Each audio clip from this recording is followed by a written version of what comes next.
अनुषंगाने आमच्या कार्यकारी संपादक सरिता कौशिक आता त्यांची भूमिका सांगतायत. सरिता.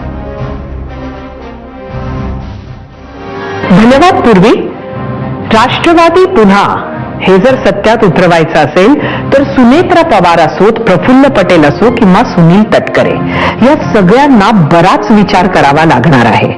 आणि हा विचार जर ते वेगवेगळा करत असतील तर राष्ट्रवादी काँग्रेस पक्षालाच पुनर्विचार करायची वेळ आहे. राजकारणात अनेक गोष्टी उघड बोलल्या जात नाहीत, पण जिंकण्या हरण्यासाठी पक्ष वाढवताना त्या महत्वाच्या असतात आणि त्यातील सर्वात महत्वाची म्हणजे पक्षाची आयडेंटिटी. राष्ट्रवादी काँग्रेसकडे बघण्याची पारंपरिक दृष्टी नक्की काय आहे? तर राष्ट्रवादी काँग्रेस हा मराठा नेत्यांचा, मराठा नेतृत्वाचा पक्ष आहे. राष्ट्रवादीचे 2 तुकडे झाल्यानंतर नेतृत्व हे मराठा असणाऱ्या अजित पवारांकडेच राहिलं, पण त्यांच्या पाठोपाठ जे पक्षाचे सर्वात मोठे नेते होते ते म्हणजे प्रफुल्ल पटेल, सुनील तटकरे आणि छगन भुजबळ. हे तिघही मातब्बर नेते. या तिघांनाही जनतेचं पाठबळ आहे, पण ह्यातील एकही मराठा नाही. दादा गेल्यानंतर या तिघांचीही उंची पक्षाचं सर्वोच्च नेतृत्व करण्याची ताकद ठेवणारी होती, तरीही पक्षाच्या आयडेंटिटीशी तडजोड झाली असते. आणि हेच हेरून महायुतीच्या नेतृत्वानं सुनेत्रा पवारांकडे तसेच दिवंगत दादांच्या त्या पत्नी या नात्यानं पक्षाची धुरा सोपवली असावी.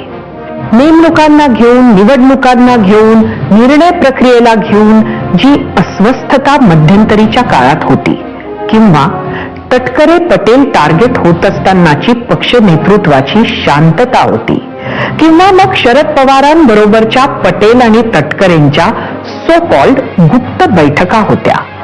थोडी उकल केली की लक्षात येत होतं ऑल इज नॉट वेल. पटेल, तटकरे, भुजबळ ह्या मातब्बर नेते मंडळींना इथे जर अडचण झाली तर आपला पुढचा मार्ग कसा काढायचा हे दशकांच्या राजकीय अनुभवामुळे माहिती आहे. खरं तर 2 महिने आधीच्या तुलनेत पक्षांतर्गत स्थिती आज बरी आहे असंही आपण म्हणू शकतो, आणि त्याबद्दल राष्ट्रवादी काँग्रेसचं अभिनंदनच करायला हवं.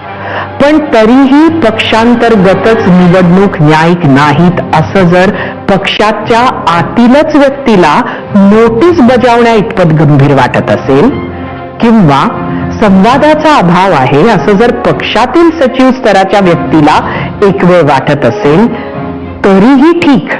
पण जर पक्षाला चिंतन करायची गरज आहे असं जर प्रफुल्लभाईंसारख्या नेत्याला वाटत असेल, तर मात्र ही चिंतनाची नाही, चिंतेची बाब आहे. आणि मग ही चिंता करण्याची वेळ पक्षात आता सुनेत्रा पार्थ आणि जय पवार यांच्यावर येऊन ठेपली आहे का, हाही तितकाच मोठा प्रश्न आहे. पूर्वी. धन्यवाद सरिता. आणि याच नोटवरती एक छोटासा ब्रेक घेतोय. ब्रेक नंतर मात्र आणखी महत्वाचे विषय पाहणार आहोत. पाहत रहा ABP.